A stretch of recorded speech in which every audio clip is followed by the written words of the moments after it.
रिया ने भी इस बार सिमरन की बात को मान लिया। रिया को स्ट्रेचिंग करते हुए देखकर सिमरन मन ही मन कुछ सोचने लगी और तभी अचानक सिमरन का फोन बजने लगा। वैसे तो डांस क्लासेस लेते वक्त सिमरन मेहरा कभी अपना फोन आंसर नहीं करती थी, मगर उसने अपने पति अशोक मेहरा के लिए अलग रिंगटोन रखी थी। फोन बजते ही सिमरन मेहरा समझ गई थी कि उसके पति अशोक मेहरा उसे फोन कर रहे थे। सिमरन ने बच्चों से कहा कि कुछ देर उन्हें दी गई स्टेप्स को प्रैक्टिस करते रहें। वो कुछ देर में वापस आकर अगले स्टेप्स दिखाएगी।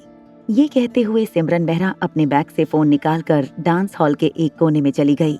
अशोक का फोन उठाने से पहले ही कट गया था और सिमरन इस बात से परेशान थी कि अब अशोक का फोन लग नहीं रहा है। तब रिया ने सोचा कि वो भी एक छोटा सा ब्रेक लेकर बाकी बच्चों के साथ खेलने लगे। जैसे ही रिया ने अपने कदम आगे बढ़ाए, तभी किसी ने जोर से पीछे से रिया को चिल्लाते हुए कहा, रिया, ये क्या कर रही हो तुम? घबराकर जब रिया ने पीछे मुड़कर देखा तो गुस्से में लाल सिमरन रिया को घूर रही थी।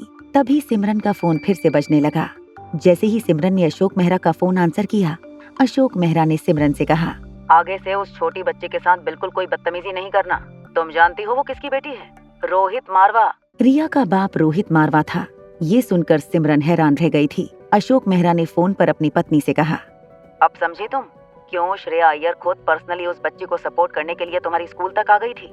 अरे इतना ही नहीं, उस छोटे से झगड़े की वजह से रोहित मारवा ने मेहरा कंस्ट्रक्शन और मारवा कंपनी के बीच होने वाली डील को भी रिजेक्ट कर दिया है। ये कहते हुए अशोक मेहरा ने अपनी पत्नी से कहा, चलो अब जो हुआ उसे भूल जाओ। आगे से उस बच्ची के साथ अच्छे से पेश आना। मैं देखता हूँ कि खोई हुई डील में वापस कैसे करेक्ट कर सकता हूँ। ये कहते हुए अशोक मेहरा ने फोन काट दिया। सिमरन मेहरा धीरे से चलकर रिया के पास आई। सिमरन की बेटी मिश्का ने रिया के पास आकर उसके कानों में कहा, तुमने मम्मी के क्लासेस में उनकी दी गई इंस्ट्रक्शन को फॉलो नहीं करके डिसिप्लिन तोड़ा है। अब मम्मी तुम्हें ऐसी सजा देगी कि तुम आज रोते हुए घर पर जाओगी। जैसे ही मिश्का के मुंह से ये बात सिमरन के कानों पर पड़ी, सिमरन ने मिश्का से कहा, बेटा तुम अपने दोस्तों के साथ जाकर डांस करो, जाओ।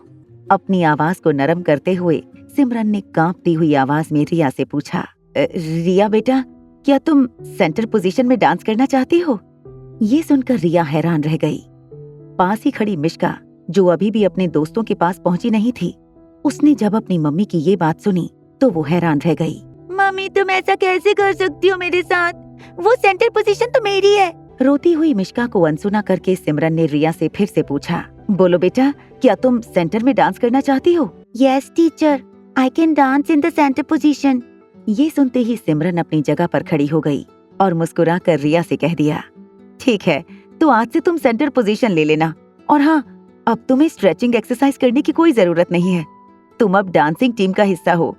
डांस रिहर्सल खत्म होने के बाद सारे बच्चे अपने अपने क्लासरूम में चले गए। जैसे ही रिया अपनी बेंच पर बैठी, आसपास बैठे बच्चे रिया से पूछने लगे, क्या मैं तुम्हारे साथ बैठ सकता हूँ? तभी किसी बच्ची ने पूछा, नहीं, रिया के साथ मैं बैठूंगी, शी इज माई फ्रेंड। देखते ही देखते रिया पूरी क्लास में पॉपुलर हो गई थी।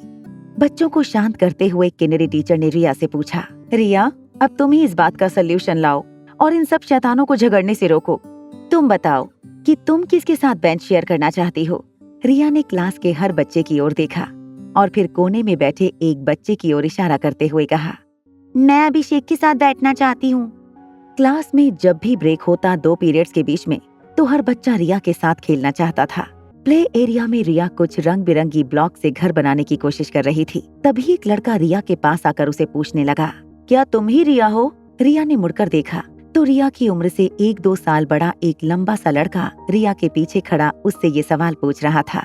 उसने अपने आप को इंट्रोड्यूस करवाते हुए कहा, मेरा नाम यश है और ये प्ले एरिया का मैं बॉस हूँ। तुम मेरी असिस्टेंट बन जाओ, मैं तुम्हारा ध्यान रखूंगा।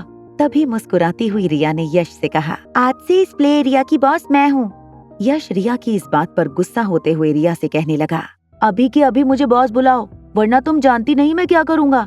रिया ने मुस्कुराकर यश से कहा, ड्रीम ऑन, ख्वाब देखते रहो कि मैं तुम्हें बॉस बुलाऊं। ये तुम्हारी विश कभी पूरी नहीं होने वाली है। रिया के साथ खेल रहे अभिषेक ने रिया से कहा, Riya, he is a very dangerous boy. मेरे पेरेंट्स कहते हैं कि यश जो कहे वो चुपचाप मान लेना। अगर वो कहे कि कोई खिलौना उसे चाहिए तो उसे तुरंत दे देना, because he is very powerful. His name is Yash Guleria. He belongs to the Guleria family and Guleria family is the most powerful family in our city. आगे की कहानी जानने के लिए देखें अगला एपिसोड सिर्फ पॉकेट एफएम के यूट्यूब चैनल पर। और एक लड़की को देखा तो के सारे एपिसोड को सुनने के लिए डिस्क्रिप्शन में दी गई लिंक से डाउनलोड करें पॉकेट एफएम ऐप।